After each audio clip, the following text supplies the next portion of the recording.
Welcome to Adversity to Ascension, a podcast about overcoming adversities in your life and turning them into meaning and success.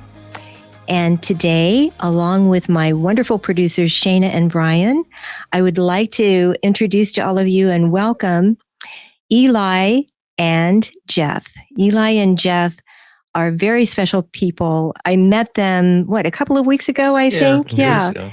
After seeing an advertisement for their book, The Old Man and the Queer, on Facebook, a book that they wrote together. They have a very special story.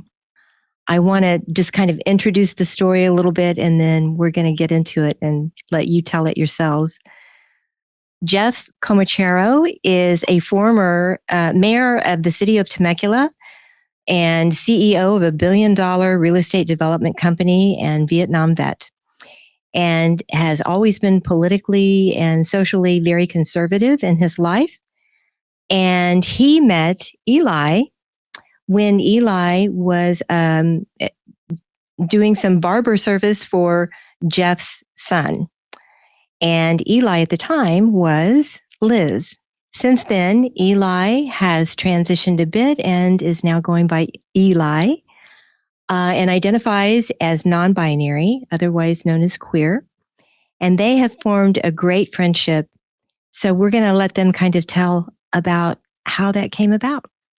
Interesting. This just occurred to me for the first time when you talk about Eli going through his transition. I went through my own. Yes. In a very different way. Yes. But from that, I won't say ultra conservative political animal, but pretty conservative. Pretty conservative. And it just the fact that I could relate to Eli, the way we're able to relate to each other, is what the story is all about, and it's really pretty remarkable. We like to say that our friendship went from the impossible to the remarkable. That was your line, by the way. But what do you think? What do I think about what? There's a lot. I feel like,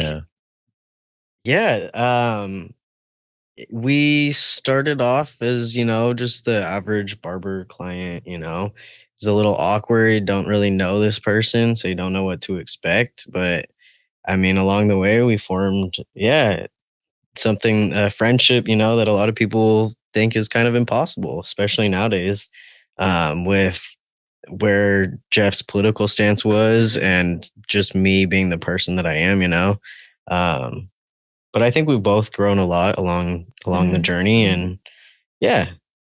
Well, if I may, just to take you back to the kind of the origins. Yes. You mentioned that Eli was Liz then, but cutting my son's hair and giving him a shave. We both have beards, my son and I. So we were both in. It was a gift that was given to us. And so I was done first, came out to see how my son was doing. And when I saw the person cutting his hair, I was appalled.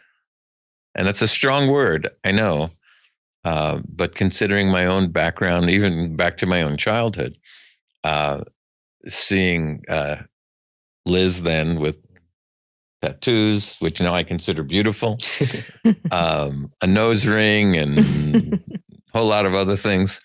And I just said to myself, I would never let this person touch me. And I knew nothing about who Eli was. It was just what I saw. And so when I went home that night, I started to feel terrible about myself and what I was thinking, because I never felt that was me.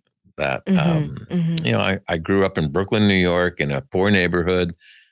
Nobody had anything. It was really a melting pot. Right, yeah.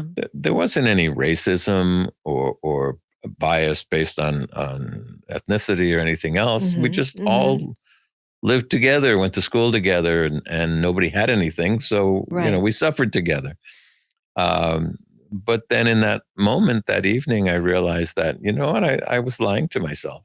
and I didn't like it. It didn't feel very good. So I vowed that the next time I needed a haircut, I was going to bite the bullet and book a haircut with Eli, and I did.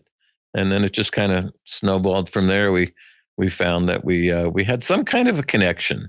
I don't know. I'm not a terribly spiritual person. I don't know where it comes from, but it almost felt like we'd had a past life together somehow. Yeah, that this was meant to be in some way. Yeah. What I want to go back to that moment where you said to yourself, I'm going to book an appointment with that person. Where do you think, I mean, I'm hearing that you felt bad about how you've been thinking about this person, but what made you say to yourself, I have to challenge myself in this way and go face this? I was finding out in that very short time frame that there was something about me that I didn't like, that I didn't want to be that person. Right. And so how do you overcome that? Well, you just tackle it head on. And, and in the very beginning there, it wasn't Eli's gender. Frankly, I didn't know if Eli was a male or a female. Which works for the non-binary, right? I guess, It does. Yeah, as I found out later, that was kind of the objective. But it was the tattoos and the piercings. As someone who grew up in a Jewish family, was born right at the end of World War II. Right, the tattoos meant something different to you. Very definitely, and it was ingrained in us as children. You never get a tattoo, right, because of what it represented. Yes, in terms of the Holocaust and all, and so I always grew up with that. I didn't think of it as a prejudice. I just thought, oh, it's something you don't do. I mean, right. You don't drink and drive. You don't, have a couple of beers and then go scuba diving. Right, I mean, right. And you don't get a tattoo. Right. And really, that was what framed my opinion at first. Later, as we got into discussions and started to find out about each other, and I found out about Liz's gender identity, Eli's gender identity, sexual preference, and the like. I could handle that. That didn't bother me terribly much. It took some getting used to, certainly. Right. But it was really the tattoos that created that angst. Right. Right. And so at what point, was it during that first appointment that you discovered that, hey, this is somebody I really respected and can like? No. It wasn't? No. No. I think we both made it through that first. Well, I shouldn't. Yeah, go ahead. Well, from what you've in our conversations about this, this topic, you even told me, you're like, I think it was just the haircut that had me coming back. The first our interaction, it was awkward, and we didn't know each other. It was small talk, so I think that it took a little bit of time before. I mean, this is your story. I'll butt out. No. I was just there. I would say after that first haircut, my feeling was, this person's okay. I hate to say this person. I use that a lot, but I don't know how to relate to you looking back in that time frame. What? A, it's in the right tense, it shows that it's in the past, but B, it's that's as long as it's gender neutral, I think it works, right? Right. It works for me. I don't know. We're all figuring it out together. True, but the second time was a little more comfortable. Okay. Not quite so awkward. Yes. I think for both of us. Definitely. And I still I happen to be in the market for a barber. It's just all worked out. And so the second time, I liked the haircut, went back a third time. And by the time I walked out, I remember distinctly having a feeling after that third one. I love this kid. Oh, it just, he got there eventually. He got there. Yeah. And I think I embarrass you a little bit when I say this, but you cannot not like Eli. I would have It's to agree with that. impossible. Yes.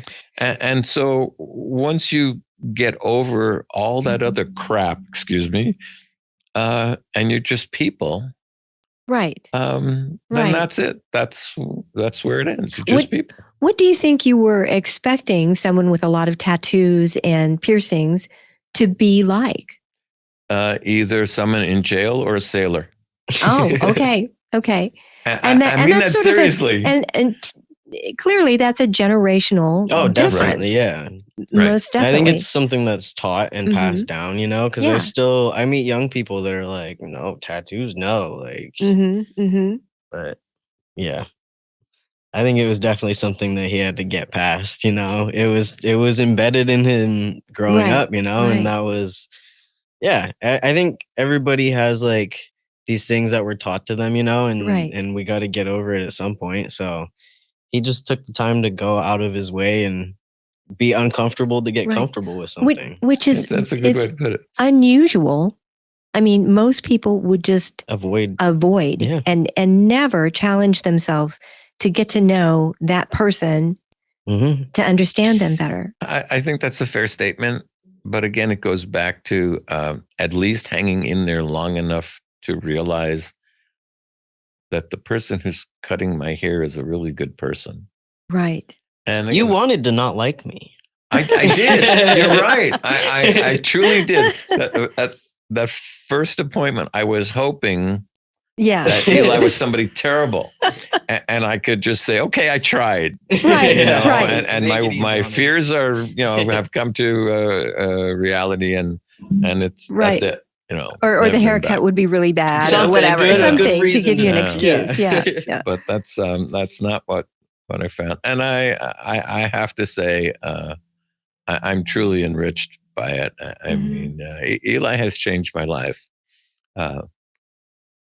And when you come to the realization that you have biases, and then you're freed of those biases, that's so liberating. Yes. And you just feel so much better about yourself. Right.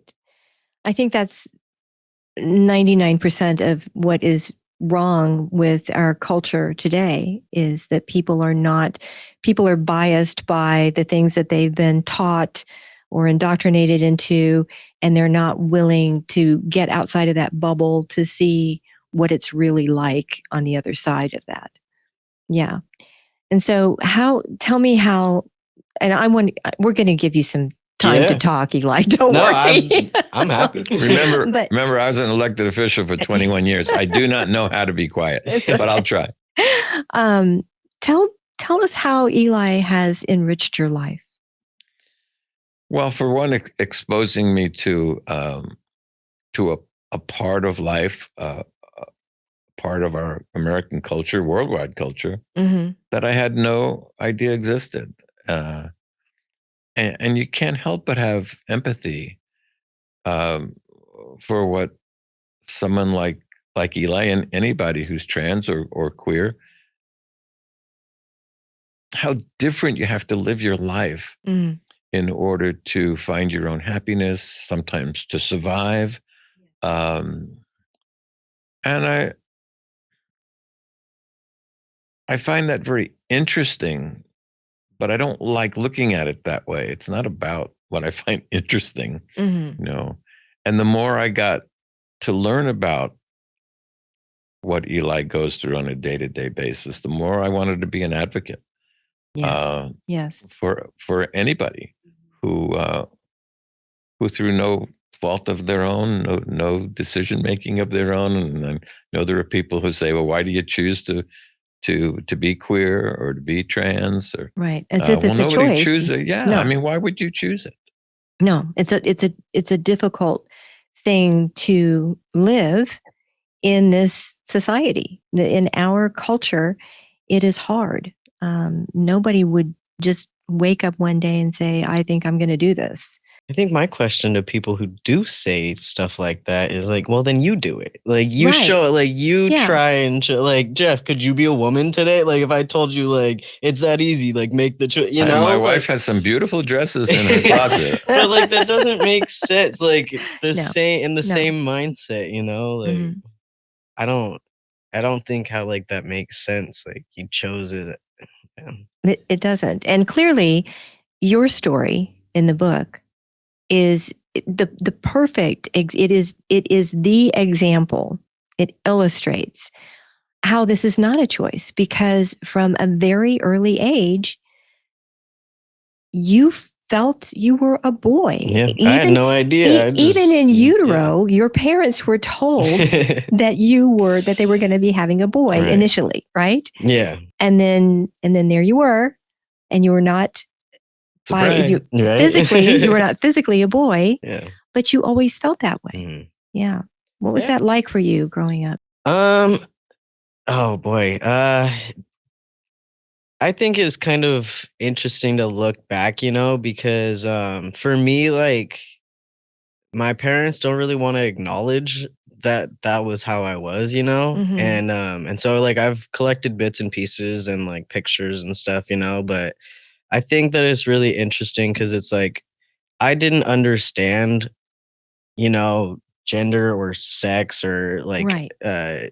being assigned something at birth, Right. So for me, it was just, there's the girls over here and the boys are over here. Like I thought that I belonged over here, and so it's just weird to be told, when you're at the pool and you're like, well, my friend's over here in his board shorts without a shirt on. Why can't I? And you're like 6 years old. Like, Right. there's You no don't get reason it. not to, Right. And it's just like, well, you're not like, and it's like, it didn't make sense It to didn't me, make sense. Like I was just who I was. And even my younger sister, like neither of us understood what it was, but Mhm.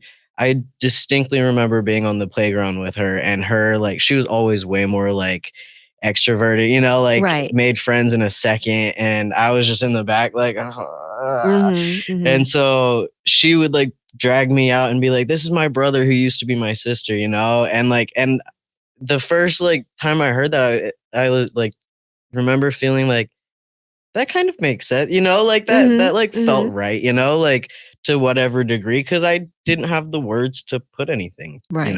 Right. and obviously if you read the book, you'll see kind of how that story plays out, but Mhm. it wasn't acceptable after a little while, being raised in the church, like you're a girl, you got to dress appropriately, blah blah blah. So eventually my wardrobe moved out and a new one came in, and I just remember being really uncomfortable. Yeah. And You tried to conform to what yeah, everybody wanted you to be. I Mhm. remember very vividly, you wake up in the morning and you go to get dressed, Mhm. you think, what do I want to wear today? Right. And I remember thinking, okay, what's going to make my family happy with me? Mm. Like what, it didn't matter Right. how I felt, because a dress, like I was so uncomfortable wearing like even just girly pink or whatever, like it just made me uncomfortable. Mhm. And after a while, it was okay, that doesn't matter. Clearly, it doesn't matter what makes me happy. Like I need to perform for Mhm. the people around me. So I think that was difficult for sure. And around 15 or 16, I remember when I came out to my older sister, she had one thing to say about it, aside from asking what I'm going to do about her parents. But she was just like, well, you better not dress like a dyke, and at that point I was like, oh shoot, like I really wanted to start dressing more masculine again. Yeah. I just was starting to get a little more comfortable feeling like I don't have to make these people happy. And Mhm. even then, that was like, it felt like it brought up when I was told as a kid, like you have to dress feminine or girly, like Mhm. it's inappropriate. So I think like hearing little comments like that definitely like kind of wanted to push me back into the closet, I guess. But Right. after a while, you can't. I think the more aware you are of yourself and your feelings and Mhm. being uncomfortable, even like as a kid, you're just sitting there with your feelings. You don't know how to identify things, No. So you put a No. little bit of work in emotionally and you start learning like, oh, this is like what I'm feeling. And Mhm. how do I Mhm. fix that? Mhm. What steps do I take to, be happy and be at peace with myself, Right. And so that's kind of the journey that I started taking, shoot, 10 years ago. Um, but yeah, it's kind of crazy to look back and think about it. Yeah. Just So growing up like. when did you finally tell your parents, or did you Which actually part? tell them? I came out as a lesbian first, Okay. at 16, Mhm. and then, shoot, I want to say maybe 20 or like around like 20. I was beginning my transition and working to get hormones and stuff, Mhm. and I was sent to therapy for a couple years before that played out.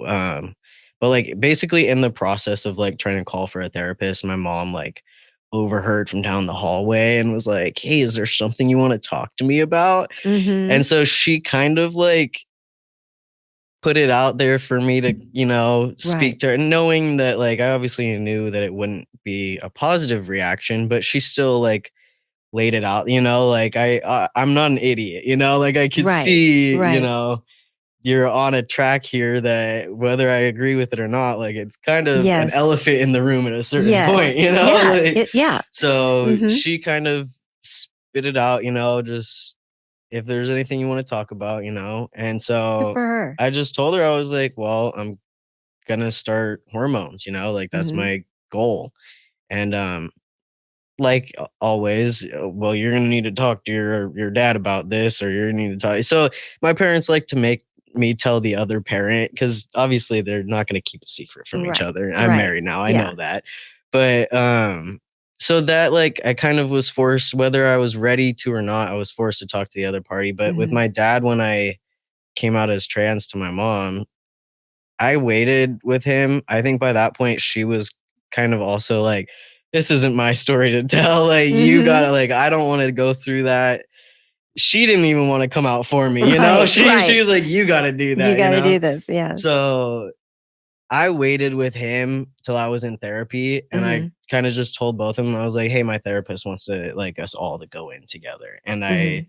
brought both my parents in, and my mom was like, well, I kind of knew what it was about. And my dad was like, well, I'm being blindsided right now. And I was just like, Ooh. ooh, sorry, bud. So dad was surely he wasn't clueless throughout your entire life. And no, he wasn't. And that's the hard part, is because like they'll pick and choose what they want to acknowledge. Mhm. When I had come out at 16 as a lesbian, he had told me, he was like, I know, and I just never thought you were gonna like say Mhm. anything. Like I really thought this was gonna be a phase that passed. Like I read Right. it in your Right. sister's phone a couple months ago, and I just thought you would never talk to us about that. And I was Mhm. like, oh, well, that's not how this is gonna play out, Right. Right. like that little off there, buddy. But no, and that's the hard part too, is even now, they kind of switch places. It's like good cop, Mhm. bad cop with them, honestly. My mom like refuses to use proper pronouns. My dad, the other month, he was out here and he was cracking jokes with me.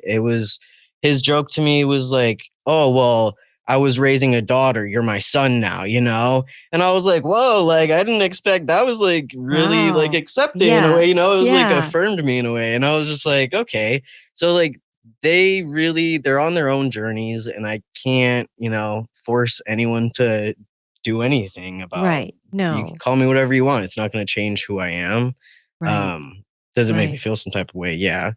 But my parents are definitely odd. Coming out to them has been, a roller coaster throughout the years. Mm. Um, and how they've reacted to just different little things, Mhm. even like the bathroom thing, like my dad could give nothing. Like he doesn't care about the bathroom issue. My mom's out here like, well, like the bathroom's a place where you're supposed to be, you're assigned, And I'm like, you know how many times like I've been uncomfortable in a women's bathroom, and that's Right. where you're telling me I need to be? Right. Like I've been uncomfortable. I've made other people uncomfortable. Like Right. don't force me to go somewhere where nobody wants me, Right. Like Yeah. so it all. And I think after having that conversation with mom, it kind of opened her eyes a little bit Mhm. to how Mhm. I felt on the other Right. end of that spectrum. But yeah, they're fun. It's a journey. It's a journey. Do Everybody's growing. We're all growing together, do their religious beliefs play into their struggles with this Heavily. Yeah. My heavily? mom's do, at least. I think my dad has always found a way to kind of, like if it feels right, it's gotta be, it's not hurting anybody. It feels right. Good for him. I can't judge you. Yeah. That's God's job. Good for him. My mom, on the other hand, she's very, this is what I believe, and everybody else should be believing it too. And I'm Right. going to fight until everybody else does, I see. So That's a hard way to live, because the world is made up of 8 billion people who have largely different beliefs. So, yeah. I've had that conversation with Eli's mother. You Just met her once or a twice. generic, kind of religious conversation, which probably two people should never have. Right. Honestly. But, I'll say this, clearly, she's a loving mother. Of course. She doesn't necessarily fully accept, I think, that her daughter is now her son. But I don't think that means she loves him any less. Of course And not. Yeah. I met his dad for the first time, right around Christmas time, I think it was. Out here, at a function at their house, and we had a good old time. Good. A nice man. We didn't talk a whole lot about our friendship, although he thanked me for that, which I was very appreciative of. Yeah. As his mother did as well. But they say time heals, and sometimes it's a long time. Yeah. Yeah. Well, hopefully, like you said, that a parent's love for their child will be the overriding sentiment at the end of the day, that it doesn't matter what their child looks like or, acts like, or any of that, or how they identify or who their child loves, that's the child that they brought into the world or adopted. I'm still the kid they raised. You're still the kid that they raised. You're still the same person. Yeah. So yeah, I really hope that parents out there can listen to this and understand. I hope so too. Yeah. What has it been like for you? Has there been pain involved in that for you? Have you? Yeah. Yeah, I guess I can't imagine. Yeah, it's definitely been very difficult. There have been times, I would say not recently, but there were plenty of times, where I just broke down because I just wanted, my parents' acceptance, or to feel, and I hate saying this, loved, because I know that they love me. It's very apparent, but loved in the way that I need and not the way that they want to show me, if that makes sense. Yes. Because I think that those are two very different things. They do love me, Yes. It's in their way. It has been very difficult for me to accept that, that might not change. And I'm faced with the same question I know a lot of trans people are. Either I have a boundary and I remove myself from the situation if they don't respect that boundary. I can not have a boundary and just accept that they're going to be who they are, and it's going to affect me how it affects me, There's a couple different ways that, trans people go about their relationship with parents. And I think for me, the love at the end of the day is the thing that I hold on to, because family means so much to me, genuinely. That at the end of the day is everything. So keeping them around is very important, whether that means, letting them cross boundaries that I don't appreciate them crossing, but that's who they are, and if I want them to accept me for me being me, then I need to do the same with them. Yes. So I think that it would be hypocritical in a way to, ask for them to accept me, but then not do the same thing. So I think over time it's gotten a little bit easier, especially as the acceptance changes and I see little things that it's like, oh, you are making an effort, it might not be in the ways that I'd asked for, but I see an effort, So I think through time, it's healing. They're starting to realize this isn't a phase. Yeah. Oh gosh, I remember having to tell my dad. It was years after I had come out at 16 as a lesbian, and he would make these stupid remarks like, "Oh, I pray for your future husband," like blah blah blah. Oh no. I stopped him one day. I looked at him. I was like, "You can't seriously still be thinking this is a phase."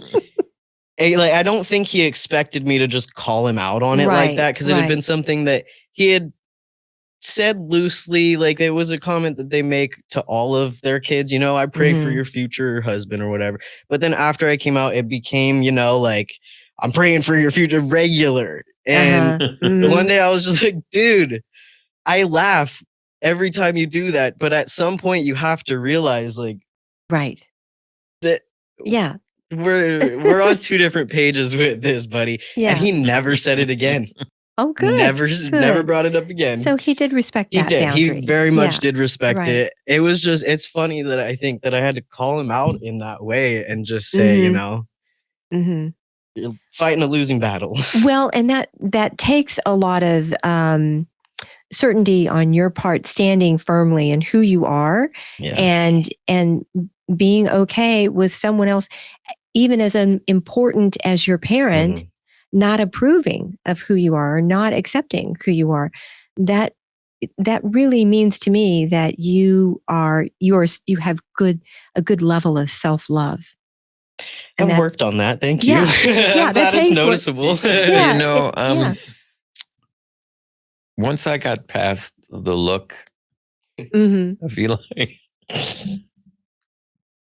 the first thing I saw, and I told you this right away, I think, there's an honesty about Eli. Yeah.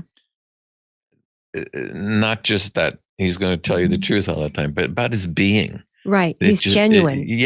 And that's a great trait in a friend. It's a great trait in anybody. Of course. Of course. So what have you learned from Jeff? Oh my gosh. Nothing. A million things. Are you kidding? I think that there's a give and a take on both ends. I've welcomed him into the queer community, and he's lived this life that I can't even imagine where I'd begin to follow his path, so he's given me advice in so many areas, financially, business, friendship wise, with my parents, even, and my relationship. So that's what a friendship is, though, isn't it? There's a give and a take. There's not just one aspect. He enriches my life in so many ways, and it's just a genuine friendship that I think that without the book being here, would we have an excuse to hang out as often? No, but I think that we would still have formed somewhat of the path that we took, because that's just who we are. We found things that we genuinely have in common, and learn from each other and teach each other and grow. And that's friendship. Right. Yeah. And if others think it's odd, so be it. Yeah. Who cares? Right. Let them think what they want, especially for me at this point in my life and at my age. And I'm not dependent on anybody except for loving companionship and, my wife and family. So think about me whatever you want. I don't care. I mean, if you think it's weird, just come hang out with us for a little bit. Because we're I mean, we might be weird fun. people, but the friendship is just that. It's how you see us now. Right. Exactly. Yeah. Well, Jeff, you have you came from a very, very humble background. You grew up in a really poverty for a while, and you watched your mother struggle and build her own business and really overcome a lot of adversity herself.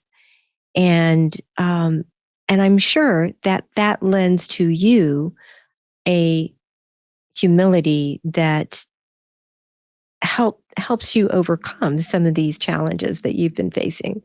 As I've gotten older, I've thought about that a lot, and I didn't have the childhood that I would have chosen. Right. But I'm very grateful for it. Because it's like anything else, your life experiences make you who you are. Exactly. I know I grew up without a father. My father left when I was very young, and I think that made me a better father for my own children. Mm-hmm. I hope it did, Yes. because I didn't want to be like him. Right. You know? So it just shapes you, and we all have things that drive us. Mm-hmm. And for me, it's never been financial success, although I've been very fortunate. Mm-hmm. Mm-hmm. Um, it's just been. I just taped a video session yesterday for something, and um, the interviewer asked about legacy, Mm. and how do you want to be known? I just want to be known as a good person, as an honest person. Yes. Um, you know that that's that's really what life's about to me, and Right. I know it surprises some people when I tell them, I haven't been driven by business success, because frankly I've had a lot of it. Right. But maybe because of Maybe some because of it. that wasn't the objective. Yeah. What was your objective? I've always been driven to do what, at least in my mind, Mm-hmm. is the right thing. Mm-hmm. Now, others may disagree, and that's okay. Especially, having spent so many years in the political arena, you're going to get a lot of people who disagree with Sure. you. Sure. But when all is said and done, you have to look at yourself in the mirror every morning and Mm-hmm. and feel like the person staring back at you is doing the right thing. And if you honestly feel that way in your heart, then you are doing the right thing, Right. whether others agree with it or not. Right. And so talk about how that played into real estate development for you. That was kind of an accident. One thing we all find is that there aren't a whole lot of people who wind up in the field that they were schooled for. Right. And a lot of times, I've always said that opportunity knocks on everybody's door, but some people are afraid to answer the door. Exactly. Yeah. I spent my first career in the toy industry. Okay. And I owned a few toy stores, and did pretty well. Yeah. And then after a while, in about the year 2000 or so, 2001,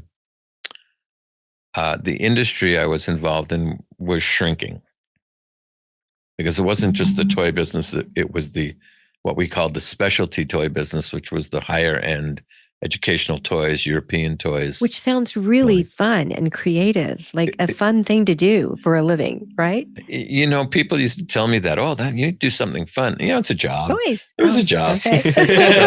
Yeah, and there were parts of it certainly that I enjoyed, but it was still getting up and going to work every day. Right, right. But so I knew as things were shifting in the industry, I had young kids at home. I was, I guess, 40 or so at the time, 45 maybe. And I couldn't retire financially, nor did I want to. And so I had lunch with a friend of mine one day who was a real estate developer. And he helped me out in my early political career too, with some fundraising and the like. And so we're having lunch, and I was telling him that I'm not sure what I want to do with myself now. Right. And I'd been on the city council for 2 or 3 years at the time. And he said to me, would you ever consider being a real estate development consultant? And his name was David. I said, David, I don't know the first thing about real estate development. How can I consult for anybody? Right. And he said, well, tell me, in the 2 or 3 years you've been on the city council, what have you done most of the time? Well, we happened in Temecula. We were the fastest growing city in America. Right. I was going to say Temecula just blew up overnight, practically. And I said, well, I review a lot of projects, and, whether they're housing projects or commercial projects. Right. He said, you know a whole lot more than you think you know. And he was very astute. He knew that there was great value in taking what you learn in the public sector and applying it to the private sector Mhm. in a very appropriate way. I Yes. mean, there are some people that abuse that. Of course, conflict yeah. of interest, Right, and right. scrupulously avoided that. Mhm. Never developed anything in my own city. But he said he was like a kingmaker. He viewed himself that way. He was a Mhm. remarkable man. He passed away a few years ago, but he said, "I'll tell you what. I'll set you up. You need 4 clients. I'll set you up with 4 clients, and you can start whenever you're ready." And he Mhm. got the ball rolling. So, Mhm. I was kind of at a loss for what I wanted to do. I thought, well, I got nothing to lose. Right. So I let him go about that, and indeed, he found me 4. 2 were home builders, Mhm. and 2 were what I came to know as land developers, which is Mhm. a different side of that business. Right, right. And so I said, well, 3 of the 4 have projects in Temecula, Ah, and that's a problem. that's a conflict. Yeah. And so I'd made the decision. This was about December of whatever year. I think it was probably December 2000. I said, well, uh, I'll start doing some work for the one who doesn't have any projects, Mhm. and he's into it. And then at the end of March, I had it all planned out. March 31st, I was going to resign from the city council. Had to make a living. Right. And, a city council is essentially a volunteer position. Yes, yeah. We made the grand sum of $600 a month. Right. A little tough to feed a family on that. Yes. And so that was the plan. Mhm. And so I started with the Rancon Group, Mhm. founded and owned by a gentleman named Dan Stevenson, Mhm. who was kind of iconic in this Right. region. And I said, well, I'll give 4 clients 25% of my time, give or take, Right. as a plan. And so after the first week or 2, he said, no, I need more than 25%. Give me 50% of your time. And he was paying me on an hourly basis. So sure. Mhm. And then I figured, well, I've never been afraid to work. So 50% over here and 25% here, there, and there. Yeah, that adds up. That's 100%, right? I can do that. So I worked 60 hours a week instead of 50 hours a week. And that didn't bother me. Then another week or 2 went by. He said, this is really working out. He and I got along beautifully together. This is really working out. I need more of your time. Wow. I got all these things piled up I want you to do. And so we talked about 75% of my time. Mhm. Well, now I realize that for what he was paying me, 75% of the time was better than what I was making 100% of the time in my other industry. Right. And so I thought, well, Yeah. Why not? I can just not do the other ones, Right. stay on the city council, Mhm. and kind of have the best of all worlds. And so, so that worked out pretty well. And then it was about a year later, he asked me to come into his office, and he said, I want to travel more. He's a real bon vivant, Mhm. man of the world. He climbs mountains and Right. scuba dives off this archipelago and the Right. Barrier Reef and climbed Everest and all that stuff. And he said, I want to do more of that. He said, well, why don't you just take over the running of the business Wow. and be the president and CEO? And I was just floored by that. Wow. I didn't feel qualified. Mhm. Didn't tell him that. But I went home and told my wife, I said, the first order of business is to learn how to do everything I don't know how to do before anyone realizes I don't know how to do it. Right. And I was in that position for 15 or 16 years. Yeah. You have a fascinating story and a rich one. You also were in Vietnam. I was. And I would imagine that taught you a few things as well. It did to a degree, although I have to admit I was very fortunate. Yes, you didn't see combat, right? I didn't see any combat. I was in the Signal Corps, dealing with secure communications. Mhm. And so we were very well protected. Mhm. Most of my time I spent in Thailand, although I did make a few trips to Tansanut Air Base in Saigon. And I spent a year there and came home. And the last year I had to serve, I taught at Fort Monmouth, New Jersey, which some people call the country club of the Army. Yeah. And so but I saw a lot. I didn't see it with my own eyes, but we were in an area where a lot of the soldiers came for what they called R&R, rest and relaxation, Right. when they would get fatigued in the field, and they talked to us. You heard all the talk. Oh, yes. And it was ugly. It sure was. And so, thankfully I didn't come back suffering from PTSD but it certainly has an effect on you. I mean, you can't be immune to it. But I was very lucky, and I know it. Right. Well, seeing what you've seen and you experiencing your life, I want to know how you're each feeling about what's going on in our country right now. Because how many hours do you have? Yeah, lots. Lots is going on. So we don't have. We may have to do more of this. We may have to have you guys back. Part two. Part time. Yeah, part two.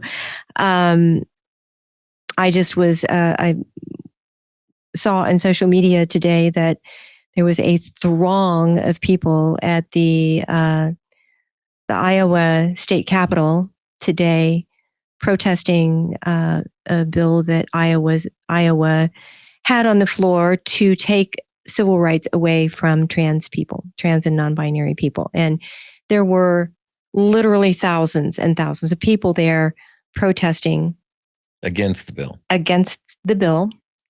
And I just saw right before you all arrived here today that the bill passed.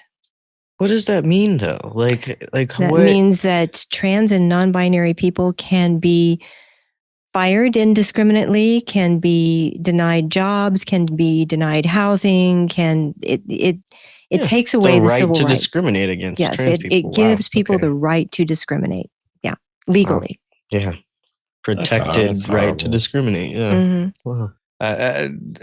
It's hard to find words for what's going on. I mean, I've obviously moderated a lot since I've known Eli. It's all your fault. It's the end of the world. I still consider myself a Republican.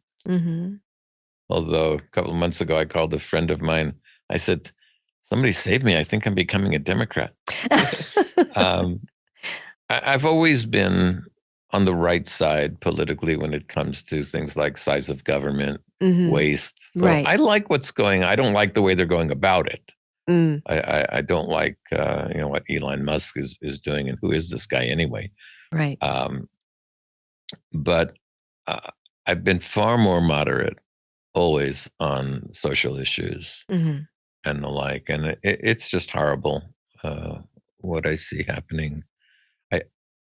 I try to deny to myself how bad it is, but it's bad. It's bad. And fortunately, of course, we're here in California, which is somewhat protected. We're at this point in time, but we don't know how long that line might be held. So, of course, Eli is one of the people that would be most affected by laws like that. I'm terrified, honestly. A part of me is like puts it off into this little corner. It's not my living like experience day to day. I'm not being like persecuted, I guess, like in this scenario right here. So it's like I hear all these like actually horrible things, and a part of me just like compartmentalizes everything to like make it through, and the other part of me is just terrified, and I'm ready to run, I'm ready to get out of here.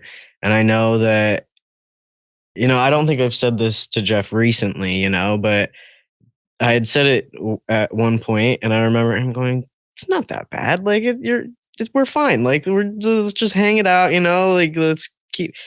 And like currently, I don't know if I'd get the same response from him if I said that I was terrified. Mm-hmm.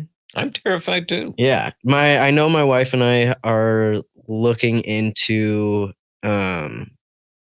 what it would take to get like citizenship in Mexico, just Mhm. as backup, basically. But yeah, I really don't know where to keep my head at this point. I'm kind of keeping it down, I think, because I do this thing where like I'll see something and I'll run through every scenario and I'll Mhm. freak myself out. Right. But everybody else is not seeing it yet. And it's just like, Right. dude, calm down. Like, it's okay. Yeah. And so by the time I get myself in that calm place, everybody's like, oh, no, dude, I see it. Like, I see it. You Right, should be right. worried, Yeah. you know? Yeah. And I'm just like, no, I just calm down. Like, you worry, I'm going to take a breath, you know? Right. And I think that I'm kind of at that place where I'm like, I need a breath because Mhm. I've been so terrified for almost 10 years now with Mhm. Trump and all of that stuff. So it's like, I remember vividly the first time he was elected. Like, I have videos still where I was just like, guys, like, I'm genuinely terrified for my life right now, you know? And Mhm. everybody was just like, dude, it'll blow over. Like, it's going to pass. And here we are, like, Yeah. like, Right. I'm even more like genuinely concerned for these next 4 years and Mhm. what's going to happen with the way that it's been a month and a half and so many things have just happened with just a quick It's been a little freight signature train. when it took so long fighting for these things to Mhm. be the way they are, you know, how Mhm. easily it was unwritten, you know, like Right. that terrifies me for what that means and what, you Mhm. know, what this country's going to turn into. I think I said this to my wife recently, you know, I grew up, my dad's a Trump supporter. I tore up his, what's the flag? The Confederate Oh, the flag. Oh, I tore up my father's Confederate flag. well, good for you. Yeah, because I was Yeah. like, I don't want to live in a house where this flag exists in my, like, there were Right. so many reasons, but like that was what I was raised around, you know, and I lost my train of thought. I will say that right now. I had lost my train of thought a minute ago trying to remember Confederate flag, but it was very much so, you know, like what I was raised around. And I don't want to see that. Like, His parents live in Kentucky. yeah, my parents are in Kentucky. I'd like to believe it's getting harder and harder, but I'd like to believe that what Trump is doing is his style of bluster and shock and awe, and that at some point it will moderate. Won't get good, not under that illusion. But I do think we won't see this same level of what's happening a year from now, 2 years from now, and if we do, one thing that we've all learned in politics is things are cyclical. Nothing is stagnant when it comes to politics, and it's just like the stock market. You know, when prices go up, people sell and take their profits, and prices go down. When they're down, people buy and buoy the price again. And it's the same thing in politics. As things get bad, change happens. The problem, I think, with that mode of thinking right now is that it's not just Trump driving this. Trump is actually kind of the puppet. He's The just a puppet face. masters are in the background, and they're people like the folks that run the Heritage Foundation and Elon Musk. I mean, actually, Elon Musk is not in the background. No. He and his son, his 4-year-old, are running the show. I think Trump, the man himself, is kind of the least of our worries. I think it's the people surrounding him and backing him up, and who have given him given his presidency legs. But there's a phenomenon called extinction burst. Have you ever heard of extinction No. burst? So an extinction burst, the best example that we've all seen, if any of us have been around children, is, for instance, the toddler that's throwing a tantrum. And because you've said, no, you can't have that candy, and they're tantruming. And that the more you say no, the more they tantrum. That escalates until they finally sort of wear themselves out. And then they just come to this acceptance point and, okay, I'm not going to get the candy, and they give up. But in between that initial, I want this, and the multiple times they have to be told no, there's this escalation in their bad behavior. And I think that that's what we're seeing right now on a socio-political level, is an extinction burst. And what I'm afraid of, as you know, I have skin in this game too, is that extinction burst, that escalation could get to be very dangerous. And I don't think any of us really know what that could be. We hope that it won't come to that, but I think trans people are the canary in the coal mine right now. So, and right now, of course, they're going after the immigrants. They're deporting immigrants right and left. And these people are disappearing. They're going to Guantanamo Bay, never to be heard again. We don't know where they are. Their families don't know. We just kind of pray that that doesn't happen to other innocents that, are citizens. On a different level, not yet as severe, I feel some of that being Jewish. Of course. Yeah. And just, knowing what the world lived through, what my family lived through Right. in World War II. And that's very scary. I don't know. In some ways, I'm fatalistic. Mm-hmm. Some ways I get on a soapbox, but it's only so much. Sometimes I feel like I just want to live in my own little bubble. Yes. With, Yeah.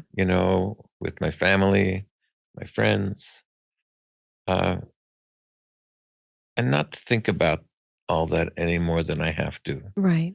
And I know that's a, kind of bury your head in the sand kind of attitude. That's probably not very productive. But we've all got to keep our own sanity too. But you're not really burying your head in the sand, because you and Eli are out there telling your story. You wrote a book together. Yeah. Which is getting scarier to tell every day. I'm not going to Yes, lie. I'm sure. I'm sure. Yeah. But it's important. Yeah, because you are breaking barriers. You are opening minds and hearts, whether you know it or not. There are people who are hearing your story and beginning to see that if we start to talk to one another, really, if we drop all of the pretenses and all of our own identities and our own prejudices and ideas, and just bring it down to a human level with one another, we have so much more in common than we ever would dream. Mm-hmm. And that's really what we need to be doing, right? Unquestionably, it's just not an easy message to get across to people. No. We talked a lot about, when we're getting close to finishing the book, about what's our target audience. Mm-hmm. We didn't write it to an audience, Right.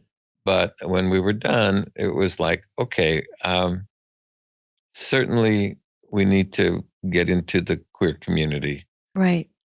because that's probably the low-hanging fruit in terms of book sales for us. Mm-hmm. But the objective there is to let people know you're not alone. Right. There are people out there who support you and understand you to the degree we can. I can't put myself in Eli's head, although sometimes I think I'm there, and he in mine. But that's a struggle that we can only try to understand. Mm-hmm. And parents of those in the queer community who maybe need a little shot in the arm. Absolutely. Yeah. But really, who needs to read our book are people who were me, Mm-hmm. and they're not going to read it. Mm. And no matter how that's where the frustration comes from, at least for Right. me. How do we get to those people? And even if we could, they won't listen. Yeah. How do we break Yeah. that Yeah. bond? I don't know the answer. But I don't either. Yeah. You know, was it Mark Twain that said it's much easier to convince someone of something than to convince them that they were fooled or they were Yeah. wrong, right? Yeah. Well, because they think they're right. Mm-hmm. And in many cases, they know they're right. Right. You know, and then it's Right. not open to debate. Yes. Yeah. So I it'll think always be that way with some people. Mm-hmm. I was gonna say, I think that, you know, in our brains though, when you think you're right, you're gonna look for things that confirm it. So it's like Oh, confirmation bias or whatever. Yes, Very true. confirmation bias. Absolutely. Yeah.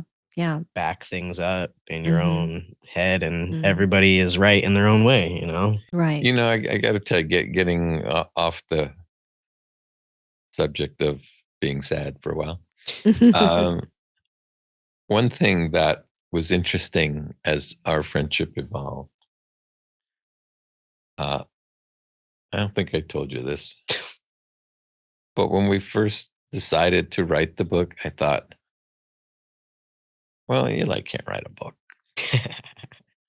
You did never tell me that. But I did tell you that I thought when we were first getting to know each other, you didn't show yourself to me. Okay, well, two aspects. He hid his intelligence. No, Right. seriously. I do that. I Right. agree. I do that. But also, I think at the same time, I didn't think I could write a book either. So I can't be mad at you for having that thought. And you did a beautiful job. Well, thank you. You really did, both of you. Thank you. It's a fascinating story. So and so heartening. I just really wanted to. Wanted my one listener to be able to hear your story. Well, if you're out there listening, you can find us on Amazon. There's going to be 3. Jeff and I will listen to Right. it too. Okay. Good. Yeah. No, but so, I think it helps everybody to talk about it. Right. Right. Not just for those who listen, but for us, Right. as well.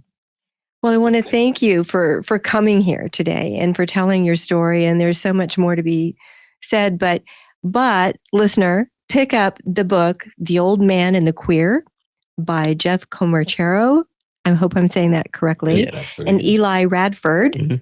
And you can find it on Amazon, from Amazon and Barnes & Noble, correct? Barnes & Noble online, yeah. Barnes & Noble online, right? It's not in an audio version yet. Not yet. Correct. It's a paperback and electronic version. Right, ebook. right. But it's a great book to pick up.